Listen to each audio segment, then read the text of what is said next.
अरे शिव की याद रहेगी तब आँखों में समाया वो होगा। हम धन्य तभी बन पाएंगे जब ऐसा प्रिय जीवन होगा। यहाँ हमारा तन होगा, वहाँ हमारा मन होगा।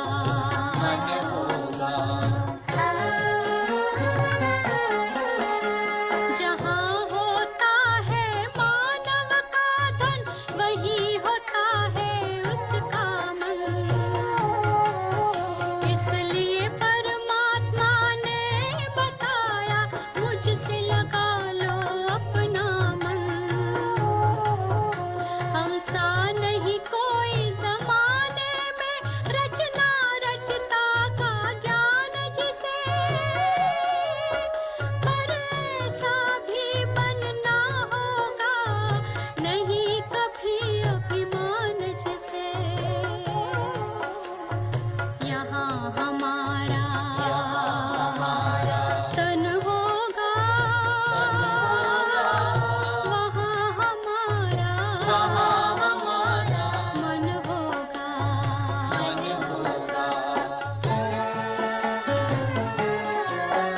ये दुनिया तो मायावी है, माया से भला कैसी यारी। अपने तो दो ही ठिकाने हैं, वैकुंठ दुनिया निराकारी। धुंधला सा अंधियारा है, दीपक से उजियारा होगा।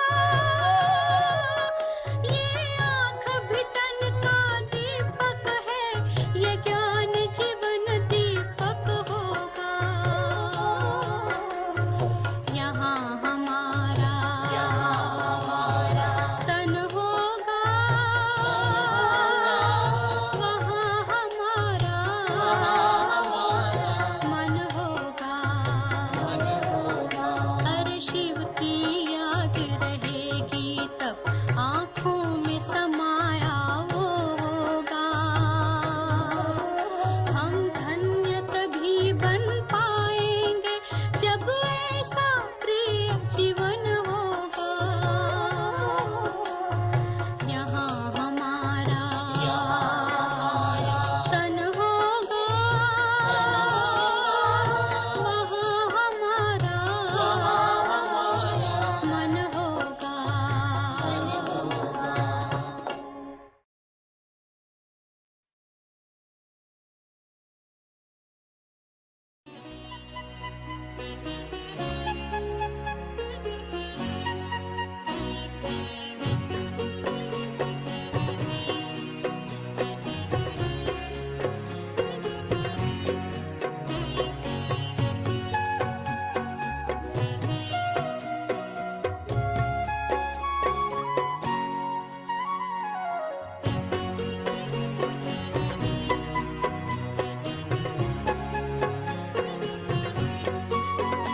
चरणों में जगह मांगी थी, हमें दिल में बसा लिया। चरणों में जगह मांगी थी, हमें दिल में बसा लिया। थे एक नजर के प्यासे, नजरों में समा लिया। आपका शुक्रिया, आपका शुक्रिया, आपका शुक्रिया, आपका शुक्रिया।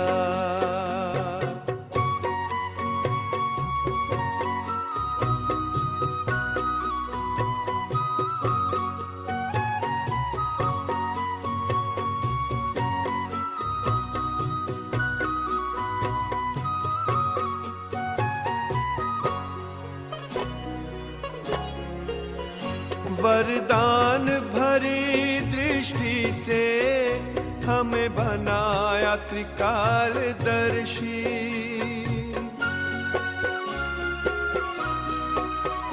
वरदान भरी दृष्टि से हमें बनाया त्रिकालदर्शी। जन्मों के पुण्य फले हैं, प्रभु दया है इतनी बरसी। पलकों से उठा कर मोती आंखों का बना लिया। पलकों से उठा कर मोती आंखों का बना लिया। थे एक नजर के प्यासे, नजरों में समा लिया। आपका शुक्रिया, आपका शुक्रिया, आपका शुक्रिया, आपका शुक्रिया।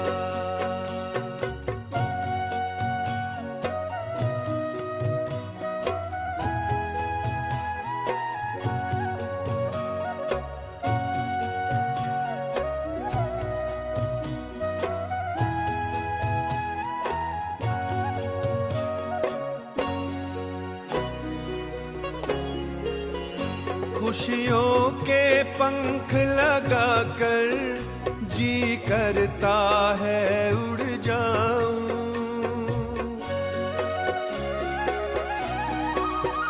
खुशियों के पंख लगाकर जी करता है उड़ जाऊं। प्रभु प्रेम के बादल बनकर हर मन की प्यास बुझाऊं। सत्कर्मों के सरगम में गुण गाना सिखा दिया। सत्कर्मों के सरगम में गुण गाना सिखा दिया। थे एक नजर के प्यासे, नजरों में समा लिया। आपका शुक्रिया, आपका शुक्रिया, आपका शुक्रिया, आपका शुक्रिया। चरणों में जगह मांगी थी, हमें दिल में बसा लिया। चरणों में जगह मांगी थी, हमें दिल में बसा लिया। थे एक नजर के प्यासे, नजरों में समा लिया।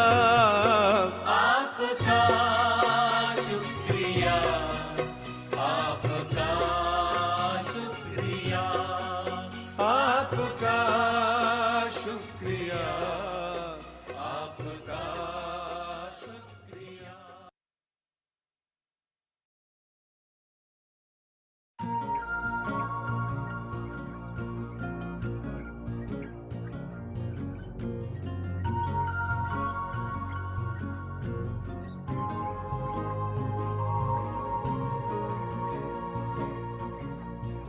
शुक्रिया आपका प्यारे प्रभु, शुक्रिया। शुक्रिया आपका प्यारे प्रभु, शुक्रिया। मुझको जीवन दान दिया, अपना बना लिया। शुक्रिया आपका प्यारे प्रभु, शुक्रिया।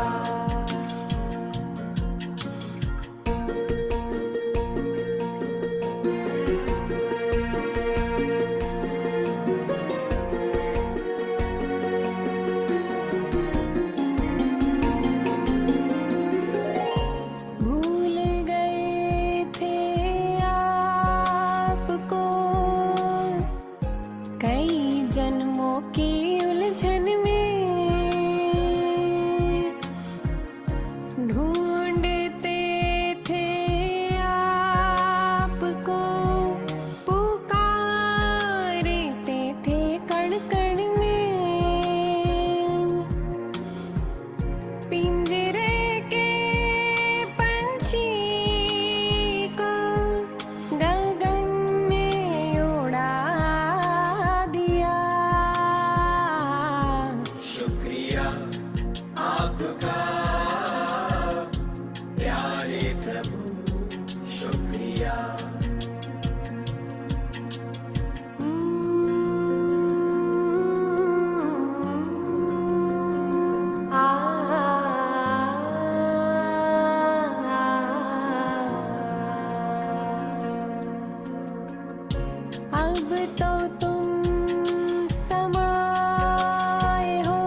शुक्रिया आपका प्यारे प्रभु शुक्रिया।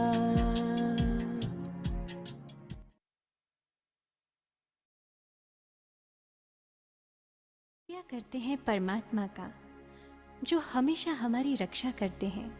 शुक्रिया करते हैं उन डॉक्टर्स और सुरक्षा कर्मियों का जो दिन रात सेवा कर रहे हैं। शुक्रिया करते हैं उन प्रत्येक देशवासियों का जो हर एक नियमों का पालन कर रहे हैं और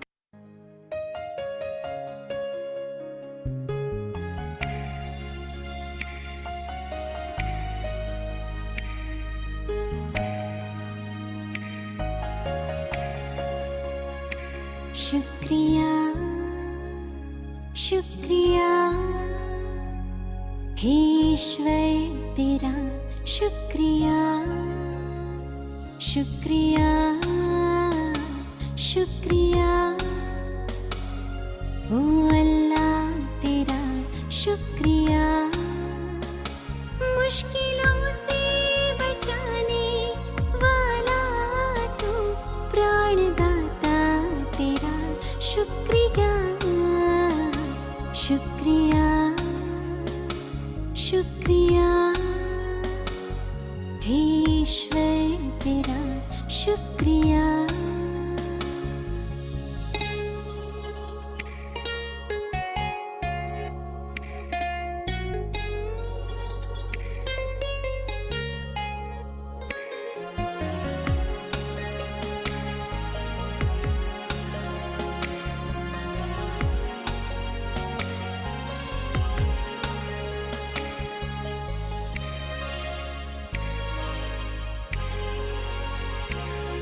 न देखा है दिन न देखी है रात, कठिनाई में जिसने बढ़ाया है हाथ।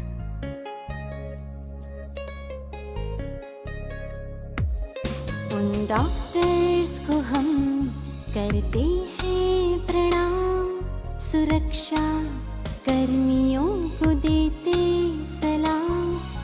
दिल से अपना फर्ज निभा के बने हो तुम रहनुमा। शुक्रिया शुक्रिया तहे दिल से करे शुक्रिया शुक्रिया शुक्रिया आपका करते हैं शुक्रिया।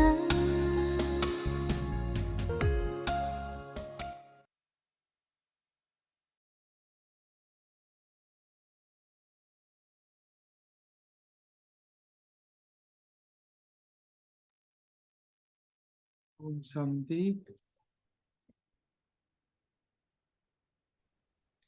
ओम शांति जी। रिवीजन करते हैं। हाँ जी,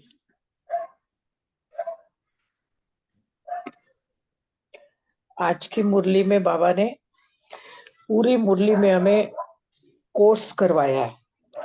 एक तो बाबा ने बहुत ही गहराई से बताया कि किस तरह से हमें बाबा का परिचय सबको देना है, और श्री कृष्ण और शिव परमात्मा में डिफरेंस के बारे में भी बाबा ने बहुत गहराई से समझाया है।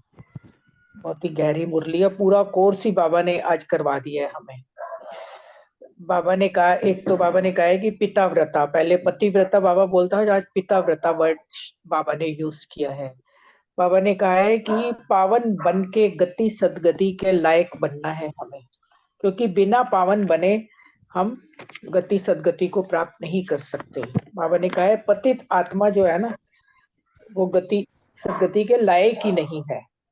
फिर बाबा कह रहे हैं बेहद का बाप तुम्हें बेहद का लायक बनाते हैं।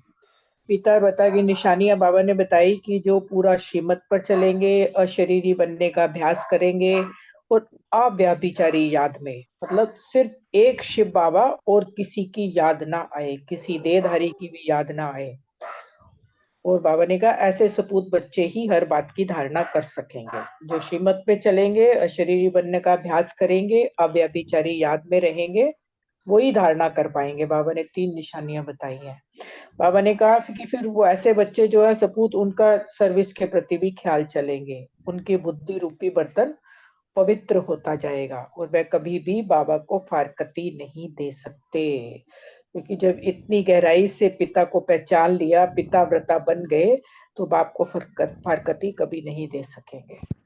फिर बाबा ने कहा कि बच्चे जो है ना बाबा का शुक्रिया मानते हैं, लेकिन नंबरवार, क्योंकि सब जितना भगवान से निश्चय, भगवान में निश्चय होगा, जितना बाबा से प्यार होगा, जितनी ज्ञान की समझ आएगी, जितनी धारणा होगी, उतना बाबा का शुक्रिया करते रहेंगे और नशे में रहेंगे। ये हम सबका अनुभव है। जैसे ही हम, हमारा निश्चय जरा सा भी कभी किसी बात में अगर डोल जाए, तो उतना प्रेम बाबा से नहीं आता, उतना नशा भी नहीं रहता, उतना पुरुषार्थ भी नहीं कर पाते। इसलिए जितना जितना निश्चय बुद्धि की बाबा जो कह रहा है वही सत्य है और वही मुझे करना है, और उसी में हम अगर लग जाते हैं, तो बाबा का दिन में 100 बार क्या 1000 बार भी शुक्रिया निकलता है ना, हर बात के लिए। तो बाबा ने कहा कि सबको माया ने ना नालायक बना दिया है, लेकिन बाप हमें लायक बनाने आए हैं। और बाबा ने कहा कि स्वर्ग के लायक सिर्फ जो है ना शिव बाबा ही बनाते हैं। और आज बाबा ने एक बात ये बताई कि जो श्री कृष्ण है ना, वो स्वर्ग का हेवनली प्रिंस है, लेकिन शिव बाबा जो है वो हेवनली गॉड फादर है। मतलब वो रचयिता है, वो रचना है। ये डिफरेंस कितना डिटेल में बाबा ने आज बताया, किसी को भी ये बात हम बड़ी आसानी से समझा सकते हैं। फिर बाबा ने कहा कि जो बच्चे हैं ना नंबरवार पुरुषार्थ अनुसार ही निश्चय बुद्धि हैं। बाप का परिचय कैसे देना, इसके लिए भी बाबा कह रहे हैं अक्कल होना चाहिए। शिवाय नमा भी जरूर है, बाबा कह रहे हैं। फिर बाबा ने यहाँ क्लियर किया कि सिर्फ शिव पिता परमात्मा ही मात पिता है, ऊंचे तो ऊंचा है। यहाँ तक कि जो ब्रह्मा विष्णु शंकर है ना, वो भी बाबा की रचना है, वो आकारी है, लेकिन वो ऊंचते ऊंच नहीं है, ऊंचते ऊंच शिव बाबा ही है, क्योंकि ब्रह्मा विष्णु शंकर को भी बनाने वाला शिव बाबा है, वो क्रिएटर है उनका। तो फिर बाबा ने कहा सब गॉडफादर तो हो नहीं सकते, क्योंकि गॉडफादर तो एक ही होता है, पिता तो हमेशा एक ही कहा जाता है, और वो भी निराकार है। फिर बाबा ने कहा पहले पहले परिचय हमें किसका देना है, अल्फ का। और बाबा तो यहाँ तक कहता है जब तक बाप पर विश्वास ना हो आगे कोर्स ही नहीं कराना, पहले ये उनसे निश्चय कराओ कि हाँ यही हमारा बाप है, हमें समझ आ गई है कि वही एक है जिससे हमें सब कुछ प्राप्त होना है, तो फिर आगे कोर्स कराओ। पहले बाबा कहता है कि सबसे पहले ये निश्चय कराओ। फिर बाबा ने कहा भगवान ही ज्ञान का सागर है, और वही आके हमें राजयोग सिखलाते हैं, वही आके हमें अल्फ की पहचान भी देते हैं। वो निराकार है, आत्मा भी निराकार है। तो बाबा निराकार बाप ही आकर बच्चों को वर्षा देते हैं, लेकिन समझाएंगे किसके द्वारा, तन तो चाहिए ना बाबा को, तो तन लेते हैं ब्रह्मा बाबा का। फिर बाबा ने कहा श्री कृष्ण को ब्रह्मा विष्णु शंकर को फादर नहीं कहेंगे, उनको तो रचा जाता है। जब सूक्ष्म वतन वालों को भी रचा जाता है, तो ये भी क्लियर किया बाबा ने कि फिर जो स्थूल वतन में एक दूसरे को कह देते हैं कि मैं ही, अब कहते हैं मैं ही भगवान हूँ, हर एक के अंदर भगवान है, तो बाबा कहते हैं वो तो पॉसिबल ही नहीं है ना। जब जो आकारी ब्रह्मा विष्णु शंकर है उनको फादर नहीं कह सकते, तो फिर स्थूल वतन वालों को कैसे कह सकते हैं। बाबा ने कहा, कहते भी है ना कि गाया जाता है देवताए नमः, और शिव परमात्मा को बोलते हैं वह है शिवाय नमः। मुख्य है ही यह बात, बाबा कह रहे हैं यह बात जो है घड़ी घड़ी प्रदर्शनी में समझानी चाहिए। और फिर बाबा ने कहा या तो एक एक को अच्छी रीति समझाना पड़े और निश्चय कराना पड़े, जो भी आए उनको पहले यह बताना कि आओ तो तुमको हम फादर का साक्षात्कार कराएं, फादर से ही तुमको वर्षा मिलना है। फादर ने ही गीता में राजयोग सिखाया है, श्री कृष्ण ने नहीं सिखाया। फिर बाबा ने बताया रुद्र भगवान अनुवाच व सोमनाथ शिव भगवान अनुवाच कहा जाता है। बाबा की महिमा में बाबा ने ये सब बताया। बाबा कहते हैं कि हर एक मनुष्य की जीवन कहानी अपनी अपनी है, एक की ना मिले दूसरे से, क्योंकि हर एक का अलग अलग है ना, सबके संस्कार अलग है, हर आत्मा अलग है। तो जो भी आए तो पहले पहले इसी बात पर समझाना है। मूल बात समझाने की यह है, परम पिता परमात्मा का ऑक्यूपेशन यह है, वह बाप है और वो बच्चा है, वह हेवनली गॉडफादर है और वो हेवनली प्रिंस है। ये बाबा ने कहा बिल्कुल क्लियर करके समझाना है। और फिर बाबा ने ये भी कहा कि सर्वशास्त्र में शिरोमणि गीता है। दूसरे धर्मों के तो जो शास्त्र है, बाबा कह रहे हैं वो अपने शास्त्र को मानेंगे ना, लेकिन सबसे ऊपर गीता है।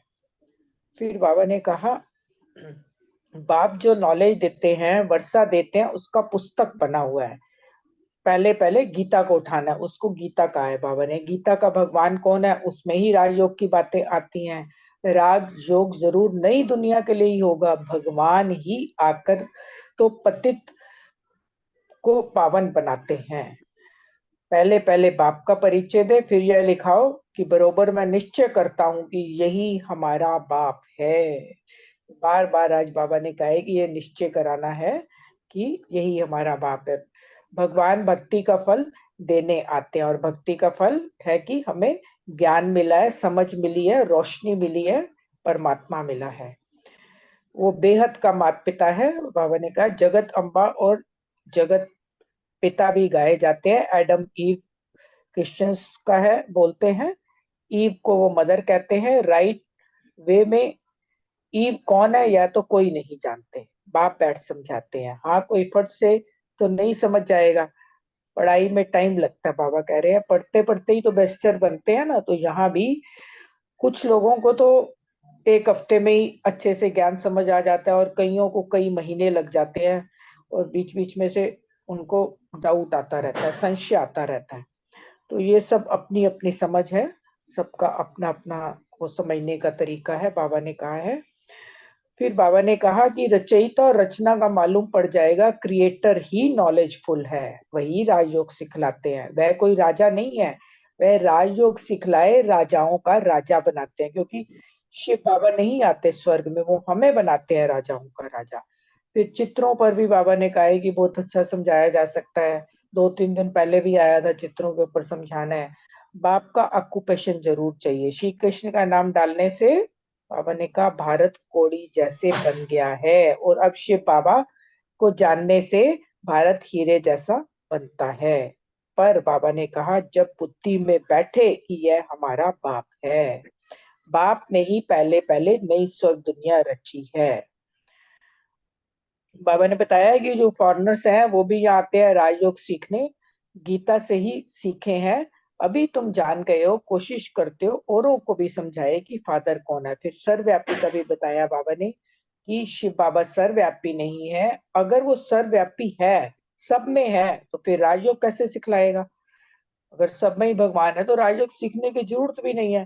तो वही बाबा ने यहाँ बताया। यह मिस्टेक पर खूब ख्याल चलना चाहिए, क्लियर समझाना है। बाबा कह रहे हैं कि सर्वव्यापी नहीं है परमात्मा। फिर बाबा कह रहे हैं धारणा भी तब होगी जब बाप की श्रीमत पर चलेंगे, अशरीरी रहेंगे, मन बनावा हो रहेंगे, पति व्रता व पिता व्रता बने, दोनों बोला, अथवा सपूत बच्चा बनना है। फिर बाबा ने फरमान दिया है कि जितना हो सके याद को बढ़ाते रहो। देह अभिमान में आने से ही तुम याद नहीं करते हो, ना बुद्धि पवित्र बनती है। तो पिता व्रता, सोने का बर्तन चाहिए। बाबा ने कहा अव्यभिचारी पिता व्रता, बाबा ने कहा बहुत थोड़े हैं। फिर बाबा ने कहा कि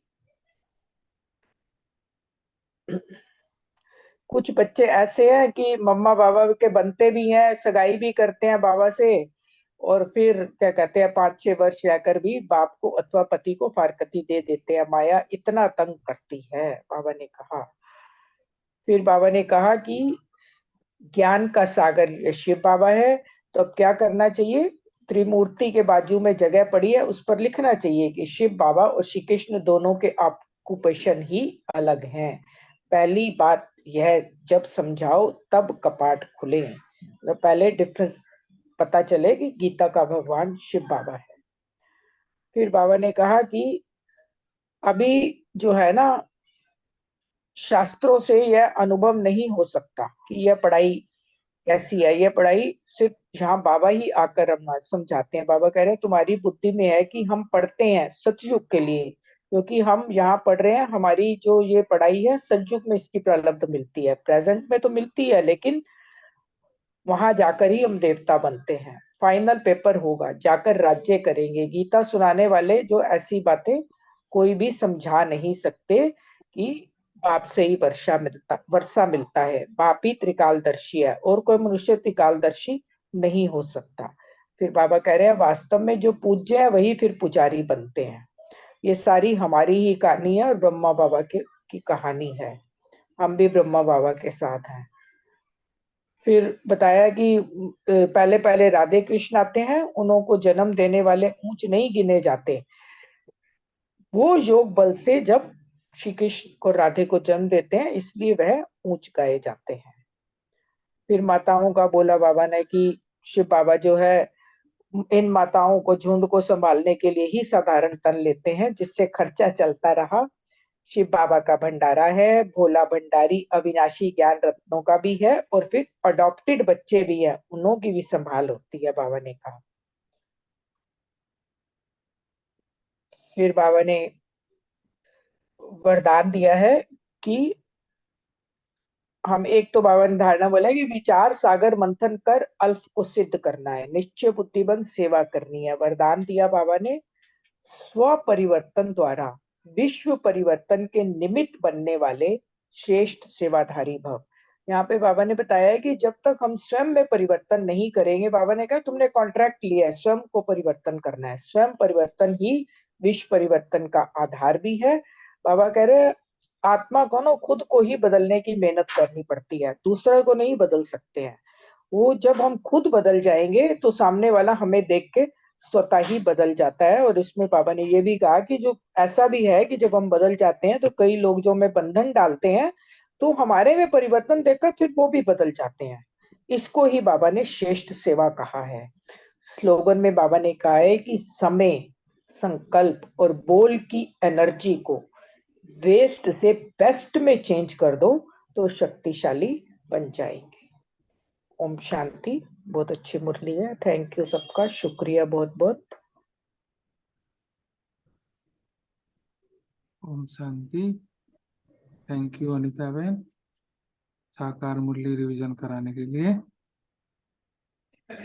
आज हम 11 मई 77 की मुरली सुनेंगे।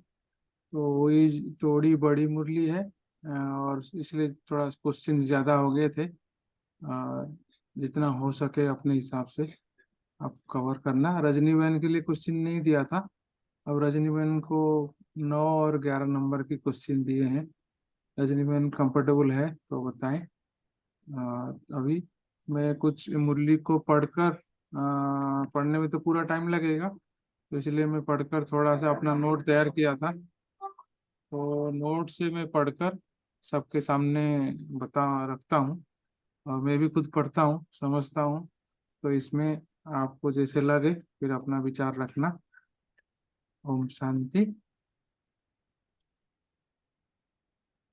आज ये मुरली है का हेडिंग यही है, संपन्न स्वरूप की निशानी है शुभ चिंतन और शुभ चिंतक। तो इसमें हर एक बच्चा पाप समान आनंद प्रेम स्वरूप सुख शांति स्वरूप है। तो मैं अपने आप को भी इस स्टेज पे रखता हूँ सम्मान में, कि मैं बाप समान आनंद प्रेम सुख शांति स्वरूप हूँ, और मेरे अंदर सारे गुण और शक्तियों का भंडार है जो बाबा में है। तो मुझे ऐसे समझकर चलना है।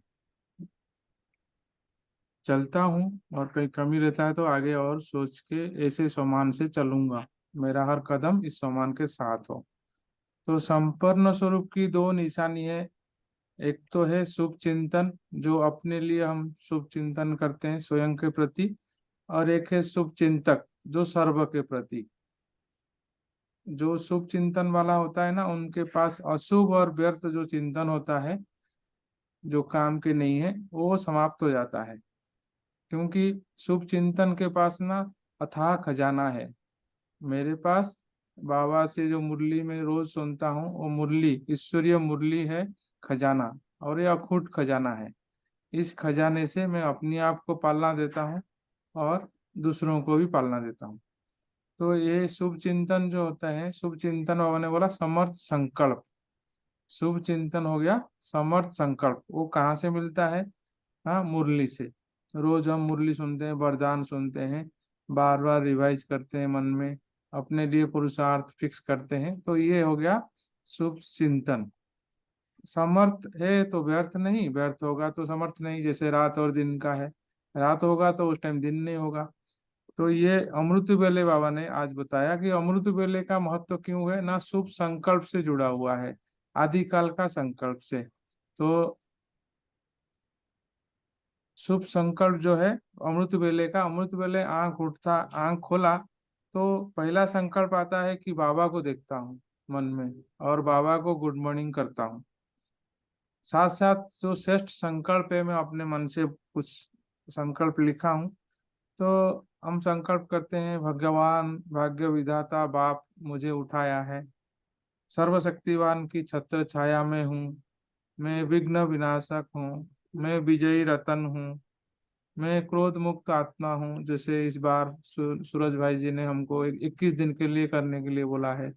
मैं उठते ही संकल्प में क्रोध मुक्त आत्मा हूँ, जो हमारा पुरुषार्थ चल रहा है। तो क्रोध मुक्त आत्मा हूँ, मैं शांति का अवतार हूँ। ऐसे अपने मन से मैं कुछ कुछ संकल्प लिखा है। तो बाप के स्नेह सहित जब भी संकल्प करें ना, उसमें बाप का स्नेह को भी मिलाना है। जैसे पेंट में मिलाते हैं ना पानी, पेंट तो बहुत गहरा होता है, पानी मिलाते हैं, लेकिन हमारे संकल्प में बाबा का स्नेह पेंट के जैसा होता है, मिला देते हैं तो काफी दिन तक लास्टिंग करता है दीवार पे लगाने से। तो ऐसे बाप के स्नेह सहित जब पहला संकल्प मेरा श्रेष्ठ है, तो उसका प्रभाव पूरा दिन श्रेष्ठ रहता है और शुभ रहता है। ये सबको अनुभव है और हम खुद को भी अनुभव है कि अमृत वेले, क्यों अमृत वेले का बाबा ने महत्व इसमें यही बताया कि अमृत वेले जो होता है आदि काल होता है, सत्व प्रधान समय होता है और वरदानी बेला होता है, परमात्मा मिलन बेला है, भोलानाथ को राजी करने का बेला है, तो पावन बनने का बेला है, अमर भव का वरदान लेने का बेला है। बाबा मुझे श्रृंगार करता है, उस टाइम भगवान मेरा श्रृंगार करता है, मेरे कमी कमजोरियों को बाप स्वीकार करता है, तो बाबा से शक्तियां प्राप्त होती है। ऐसे अनेक प्रकार की विचार आया मन में अमृत वेले के बारे में। तो आगे ब्रह्मा बाबा ने जो सृष्टि रची ना, ब्रह्मा ने रुचि रची बोलते हैं संकल्प से रची है, इसलिए संकल्प का बहुत महत्व है। तो मैं भी संकल्प से अपना सृष्टि रचता हूँ, पूरा दिन का कैसे जीवन बिताना है आज तो अमृत वेले में करता हूँ। तो ये आदि काल है, आदि काल में अमृत वेले का संकल्प का महत्व है। तो बाबा को जब इसलिए गुड मॉर्निंग करते हैं, क्या बोलते हैं हम, मीठा बाबा, गुड मॉर्निंग बाबा। तो बाबा को इसे बोलते हैं पिता के नाते। तो मैं बच्चा बन गया, मीन्स मालिक बन गया, परमात्मा खजानों का मालिक बन गया।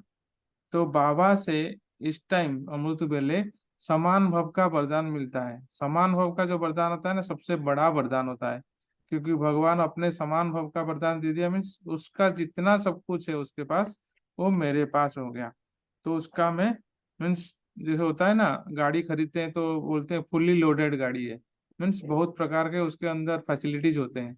तो ऐसे समान भव का जो वरदान है, वो वरदान बहुत सारा, सब वरदान उसमें लोडेड है। तो ये है श्रेष्ठ मुलाकात, श्रेष्ठ संकल्प। बाबा क्या होता है पहले कि बाबा मेरा है और बाबा ही मेरा संसार है। जब ये संकल्प होता है तो मैं बनता हूँ बाप समान समीप बच्चा।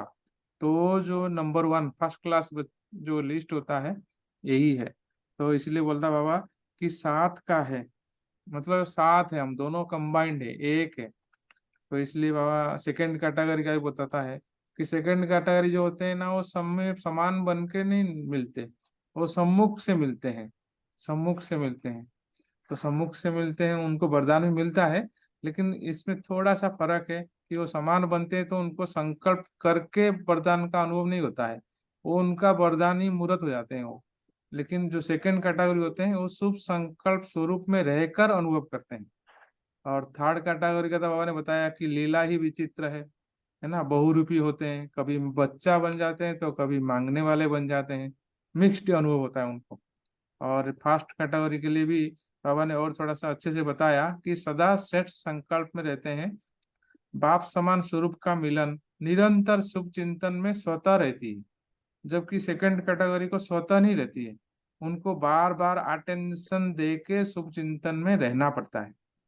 और थर्ड कैटेगरी का बात बाबा ने बताया कि शुभ और व्यर्थ में उनका हमेशा लड़ाई चलता है, कभी जीत जाते हैं, कभी दिल शिकस्त हो जाते हैं हारने के कारण। तो इसलिए बाबा ने बताया कि हमको जो श्रीमत दी आज कि सदा शुभ चिंतन में रहो, शुभ चिंतन में अपने प्रति श्रेष्ठ संकल्प श्रेष्ठ समान रचो। इसका आधार है आदिकाल का शुभ और समर्थ संकल्प। तो आदि अमृत बेले में उसका आधार है। आगे बाबा ने बताया कि सारा दिन में जब भी सारा दिन में जो फर्स्ट कैटेगरी होते हैं उनके संपर्क संबंध में जो आई हुई आत्माओं को सदा शुभ चिंतक रहता है, सबके लिए शुभ चिंतक रहता है मन में उनका, कैसे भी आत्मा हो, कितना भी तमो प्रधान हो, चाहे अच्छे हो बुरा हो, तो उनके मन में सबके प्रति शुभ अच्छे भावना रहती है, इसलिए वो शुभ चिंतक बनकर रहते हैं सर्व प्रति। तो अपकारी पर भी उपकार मतलब कल्याणकारी दृष्टि उनका मन में रहता है। तो सबको उनके मन में ये समझ में आता है, हमारे मन में भी समझ में यही आता है कि ज्ञान से हमको बाबा ने समझाया है कि जो आत्माएं हैं उनको माया के बस है, वो लोग अज्ञान में अंधेरे में घूम रहे हैं, बेसमझ है, इस कारण से उनको प्रति घृणा नहीं करनी है, हमेशा मन में स्नेह और रहम की भावना आता है। तो शुभ चिंतक होते हैं जो ना, उनके मन में और एक संकल्प आता है कि मैं विश्व का कल्याणकारी हूँ, विश्व परिवर्तनक हूँ। तो जब ये स्मृति रहता है तो उनके मन में प्रश्न नहीं होता, दोष वृत्ति नहीं होता, ये क्यों करता है, ऐसा क्यों होता है, तो वो दोष वृत्ति उनके मन में नहीं रहता है। तो इसलिए अभ्यास करना है। बाबा ने आज अभ्यास बताया कि अपनी चैतन्य शक्ति को देखो, मीन्स मैं आत्मा हूँ, मेरे शक्ति को मैं देखता हूँ, फिर शुभ चिंतक का अभ्यासी बनो। इसलिए बाबा ने ये तक बताया शुभ चिंतन का। आगे बाबा सेवाधारियों से सेवाधारी के बारे में बाबा बताता है कि सेवा जो है ना, त्याग मूर्त जो बोलते हैं, बाबा उनको प्यार करता है, त्याग से भाग्य बनता है, त्याग से भाग्य बनने के कारण बाबा का स्नेह उनके ऊपर रहता है। तो क्या त्याग से भाग्य बनता है ना, जो त्याग किए ना तो तुरंत प्राप्त होता है उनको, मेहनत मुक्त अनुभव करते हैं, मेहनत नहीं लगता। सेवा में भी हम लोग जब सेवा करते जाते हैं, कोई भी छोटा हो बड़ा हो, उसमें खुशी होती है, खुशी का अनुभव होता है, और खुशी का अनुभव सहज ही होता है। तो ये हमेशा, क्योंकि बाप का जो सहयोग है ना, अपने ऊपर हाथ है, ऐसा अनुभव होता है। सेवा छोटे सेवा चाहे बड़े सेवा, सेवा कम करते हैं लेकिन प्राप्ति अधिक अनुभव होता है, पुरुषार्थ के कंपेयर में प्राप्ति ज्यादा अनुभव होता है। तो मुख से सदा क्या निकलता है, वाह वाह वाह वाह, कमाल कर दिया बाबा आपने। तो ऐसा अनुभव करता हूं मैं।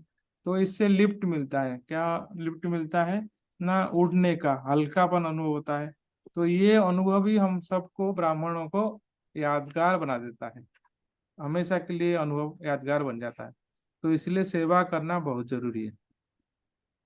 फिर बाबा याद कर देता है जो बाद में लेंगे, पार्टियों से बाबा बात करता है। पार्टियों से जब बात कर रहा है तो पार्टियों से बात करते बाबा ने नंबर का आधार बताया कि न्यारे बनने का आधार नंबर जो है ना, न्यारे बनने से आधार नंबर आगे जाते हैं, जो जितना न्यारा बनता है वो उतना आगे जाता है।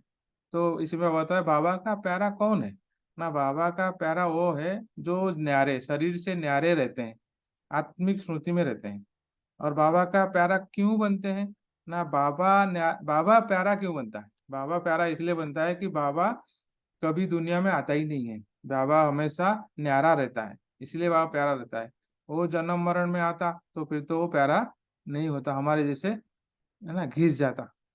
तो ऐसे हमें भी बाबा का प्यारा बनने के लिए सदा अपने को शरीर के भान से न्यारा समझकर चलना है, बाबा का प्यारा बनने का ये उपाय है। तो न्यारे मतलब क्या होता है, न्यारे मतलब कोई अलग नहीं हो जाना, न्यारे मतलब आत्मिक दृष्टि और स्मृति रहने से बाबा का प्यारा बनते हैं। तो जितना न्यारा उतना प्यारा, इसलिए नंबरवार याद प्यार हमेशा बाबा हमको देता है। याद प्यार भी हम नंबरवार लेते हैं अपना न्यारेपन की स्थिति से, आत्मिक स्थिति से। तो इसलिए बाबा मेरा नाम का माला सुमिरन करता है, और मैं जितनी समान हूँ उतनी उनके दिल में हूँ।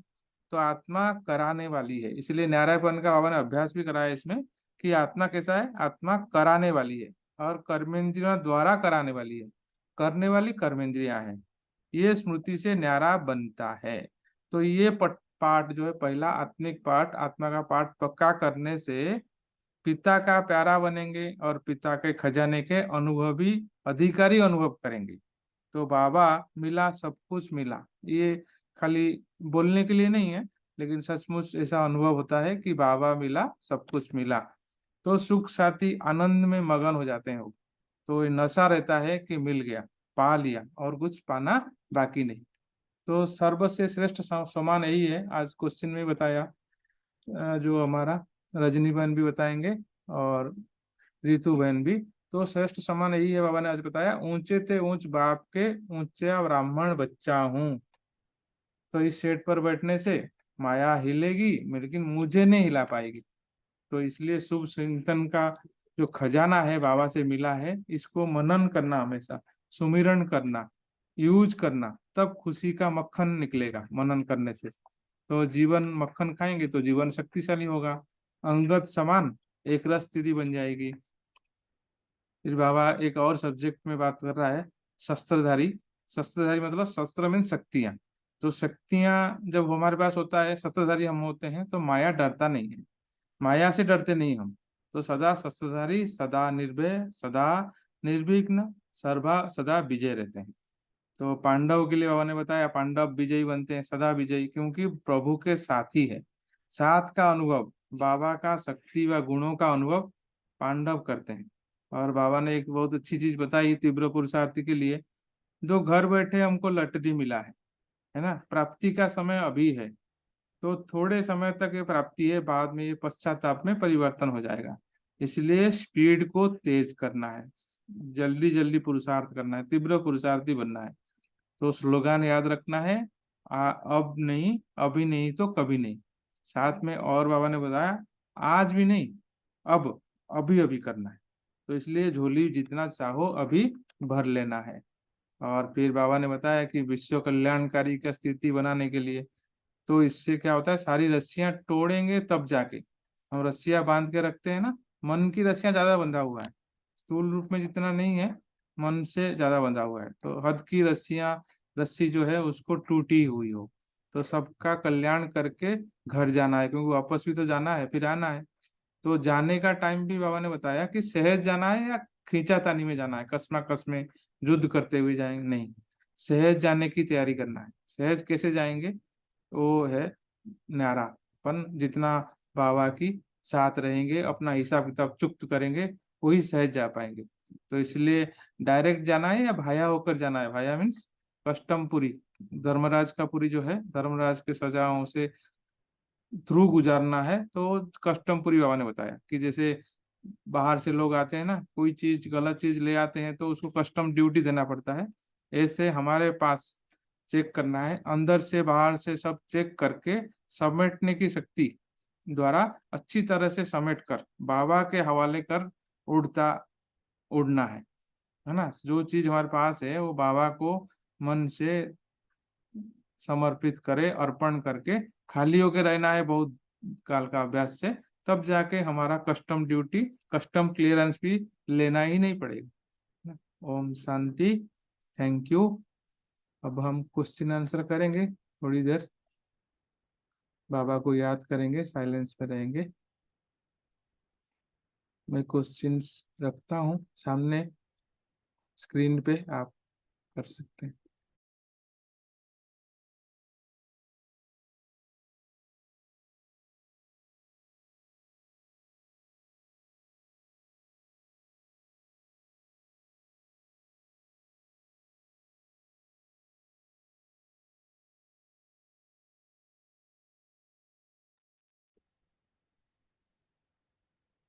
अच्छा, रूमा बहन है नहीं, फर्स्ट क्वेश्चन है मीतू बहन के लिए। भाई जी मेरे पास ऐसे क्वेश्चंस आए नहीं थे। ग्रुप में भेजा था ना? हाँ मेरे ना डिलीट हो गए थे, मेरे पास अब है नहीं। अच्छा अच्छा अच्छा, ठीक है, कोई बात नहीं। हाँ जी। चलो सेकंड क्वेश्चन में चलते हैं। आगे भी एक क्वेश्चन है, भले आप देख सकते हैं। अच्छा, अभी दूसरा क्वेश्चन है अमृत वेले का महत्व, विनीता बहन, अशोक भाई जी। जी, ओम ओम शांति। शांति। ओम बोलो बहन, शांति। आप भाई बोलो। जी पहले मैं बोल देती हूँ, फिर आप उसको अच्छे से कर देंगे, मेरा तो थोड़ा सा जी लिमिटेड ही जी, होता है। बताइए कोई बात नहीं, आप बढ़िया बता देना, कोई नहीं नहीं, बोलो बोलो बोलो बोलो। बाबा ने आज कहा कि अमृत वेले उठते और आंख खोलते ही सबसे पहले शुभ संकल्प का चिंतन करना है। तो अब जैसे हम ब्राह्मण बन गए हैं तो गुड मॉर्निंग बाबा, या मैं जैसे सूरज भाई जी का सम्मान कि मैं शक्ति स्वरूप, मैं मास्टर सर्वशक्तिवान आत्मा हूँ, तो ये अपने आप ही आ जाता है। तो बाबा कहते हैं कि जब हम जो सुबह संकल्प करेंगे ना, हमारा सारा दिन वही उसी के इम्पैक्ट में रहेंगे, क्योंकि अमृत वेला जो काल है वो सत्व प्रधानता का समय है।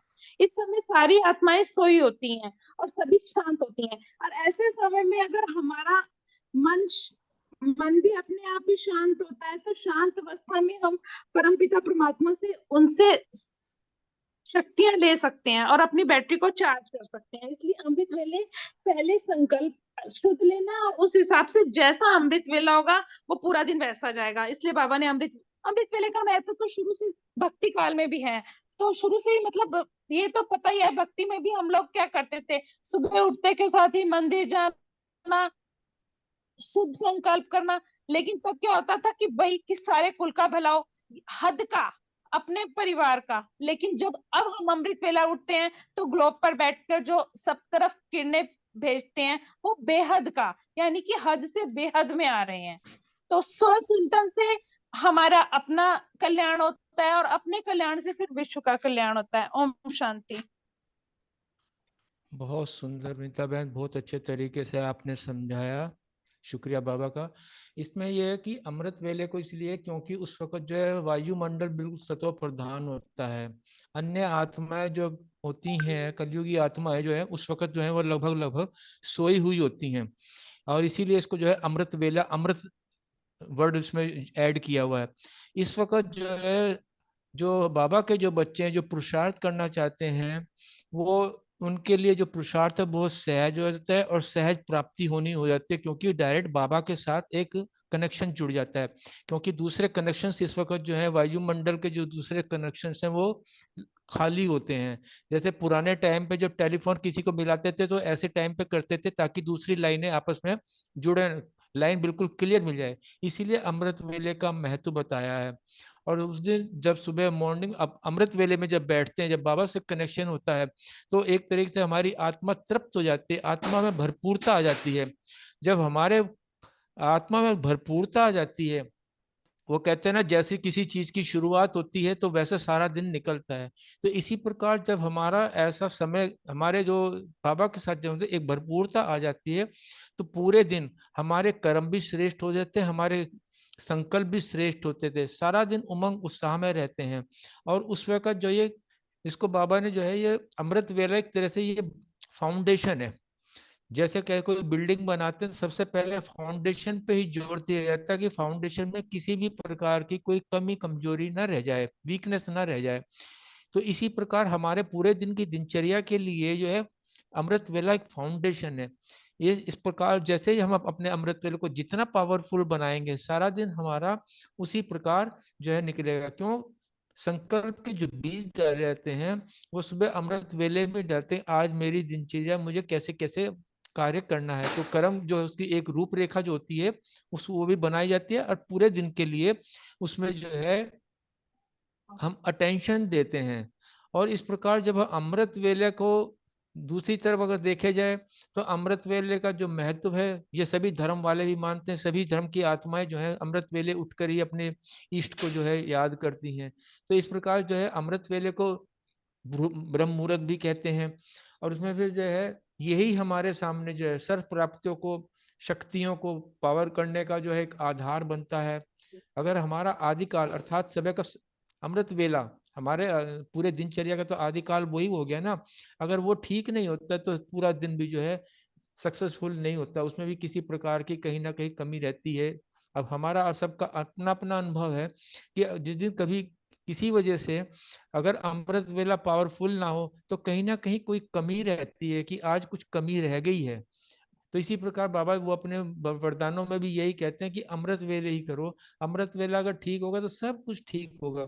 दूसरे, हमारे इस ज्ञान के हिसाब से अगर चला जाए तो अमर भव का जो वरदान मिलता है हमें जो है अमृत वेले मिलता है। बाबा सुबह अमृत वेले में जो है, जो हमारे टाइम है 4 से 4:45 का, ये ब्राह्मण बच्चों के लिए है। उसके बाद तो भक्त आत्माओं के लिए बाबा का समय होता है।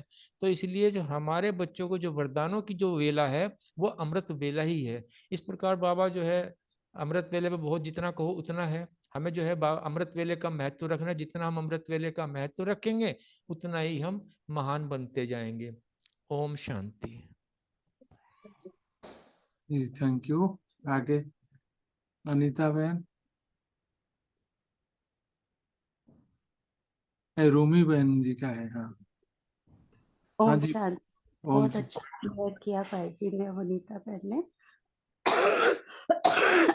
अब अमृत अमृत वेले का तो महत्व बाकी बहुत है, क्योंकि सुबह उठते हैं तो हम जो संकल्प लेके उठते हैं, रात को ही संकल्प लेके, तो अव्वल मैं तो अपना जो पुरुषार्थ करती हूँ वो रात को संकल्प लेके सोती हूँ कि सुबह मैंने इसके ऊपर अमृत वेला करना है।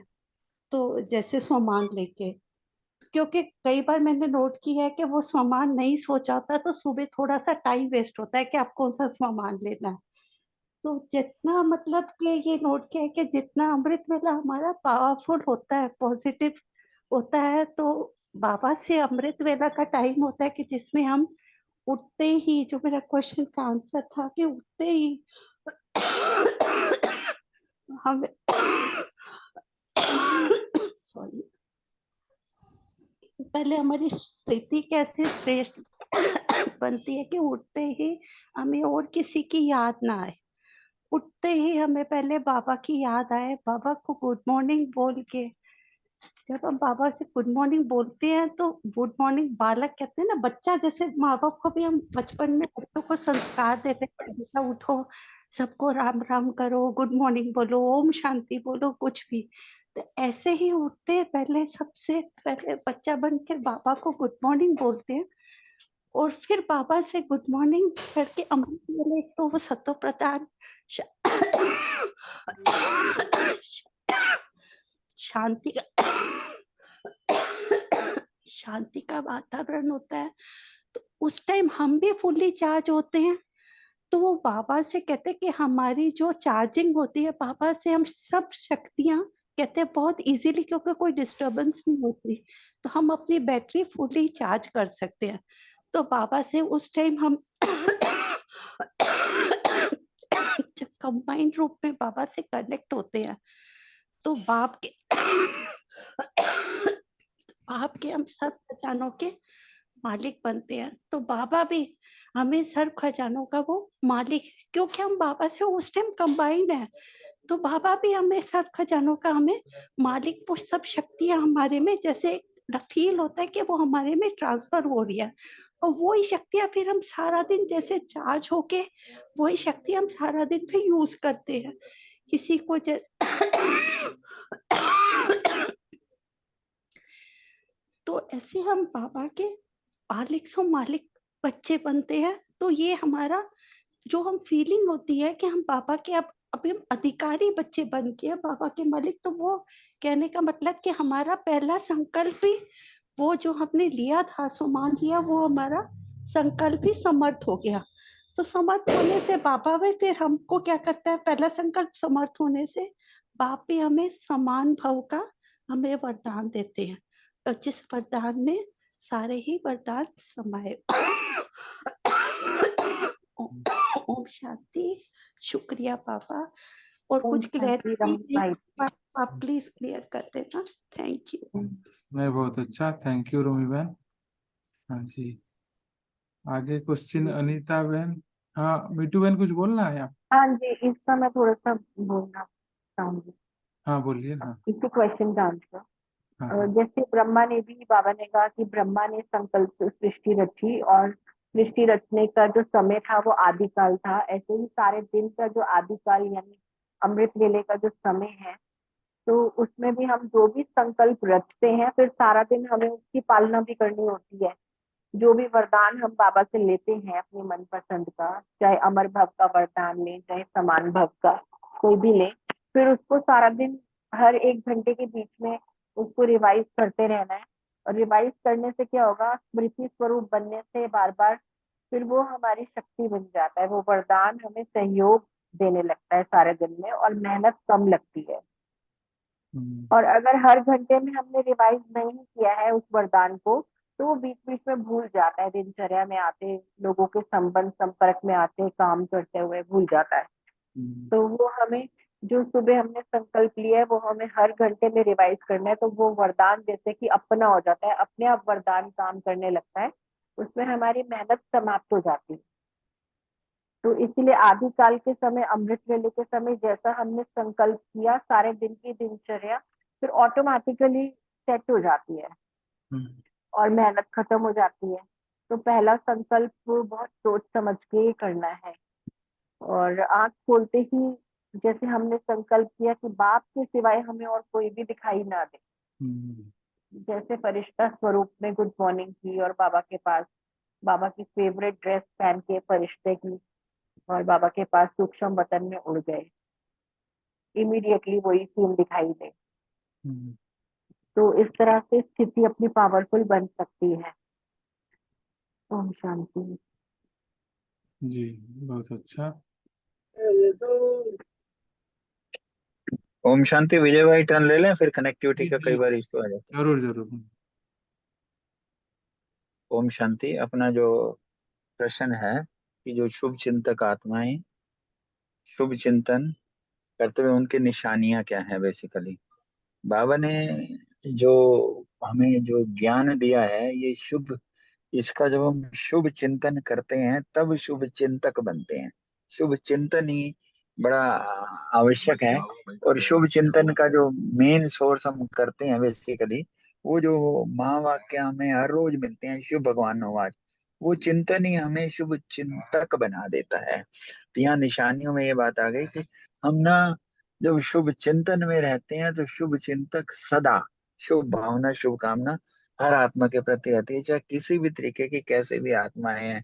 आई मीन सत्वगुणी नेचुरली शुभ रहेगा और तमोगुणी आई तब भी रहेगा, चाहे कोई अपकारी परोपकार ये वो। तो ऐसा इसको मैंने थोड़ा रिव्यू किया, अपकारी परोपकार या कोई भी ऐसी तरीके की दूसरी भाई नेगेटिव एनर्जी वाली भी आत्मा है तो उस पर कितना असर रहता है। हो सकता है कुछ सेकंड रहता हो या मिनट भी नहीं रहता, वैसे वैसे बिल्कुल भी नहीं रहना चाहिए। पर वो एकदम ज्ञान तलवार जो सामने आके उस स्टेज को जो है ना हमें उससे पार कर देती है, जो होगी शुभ चिंता। मतलब किसी के प्रति घृणा का प्रश्न तो इसलिए नहीं होता कि अल्टीमेट वी नो कि अज्ञान के हिसाब से ज्ञान के हिसाब से उसकी इस समय की स्टेज क्या है। और इवन दो जो हमारे बाबा का काम है विश्व कल्याण का, उन्होंने हमें भी यही दिया कि विश्व कल्याणकारी बनना है या विश्व जो हमें परिवर्तक बनना है। ये तभी होगा जब हम उसको सदा कर पाएंगे। और इनका ना आपस में बड़ा संबंध है, शुभ चिंतन नहीं तो शुभ चिंतक नहीं। कई बार कहते हैं ना हमारे से एकदम नहीं हो पाता, उसका मतलब है कि ज्ञान का अभ्यास या वो चीजें बड़ी नहीं है, ये नहीं है।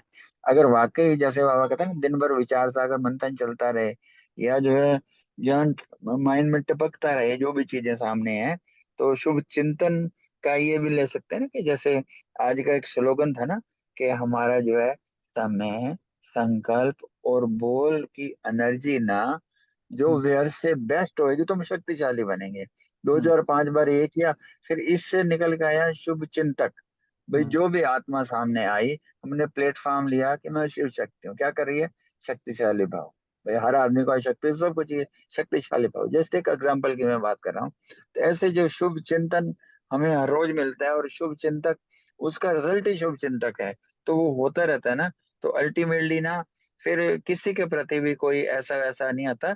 और फिर ये भी ध्यान खिंचवाया कि इन केस अगर हमारा कोई व्यर्थ आया, वैसे उनके व्यर्थ चलेंगे नहीं क्योंकि कहाँ चलेंगे जब हमें चिंतन चल रहा है ऐसे चल रहा है। और फिर एक और बाबा ने यहाँ ध्यान खिंचवाया कि अपनी चैतन्य शक्ति को देखो, बार बार जब स्मृति में रखते हैं ना कि मैं व्यक्ति नहीं शक्ति हूँ। और कौन सी शक्ति? जो बाबा ने आज संपन्न और संपूर्ण वाली बात बताई ना, आनंद स्वरूप, प्रेम स्वरूप, सुख स्वरूप, शांति स्वरूप, आनंद स्वरूप, उसकी स्मृति जब हम ये रखेगी, बाबा ने जो ये अटेंशन करके हमें ध्यान खिंचवाया, तो वो व्यर्थ में ना जाके समर्थ चिंतन चलता रहेगा, और चिंतन कर जाए हम चिंतक बनते रहेंगे। और इसमें एग्जाम्पल के हिसाब से ना, मतलब पहले भी कोरोना पीरियड में भी ना मैंने बहुत सारे ऐसे शुभ चिंतक वाले लिखे थे। और इवन दो अभी भी किसी का बर्थडे आए या कुछ आए, या वैसे भी देखते हुए ना कुछ ऐसे सैंपल्स हैं शुभ चिंतक वाले। इवन दो 8-10 दिन से ना दुआओं के संकल्प भी भेज रहे हैं, उनमें भी इस तरीके से कुछ एग्जाम्पल हैं। अगर कहें तो मैं कुछ रीड कर दूं इसके बाद, जो है ना, कुछ मैं रीड कर दूं जी जी। जो हम कंटिन्यूसली इनको यूज कर रहे हैं।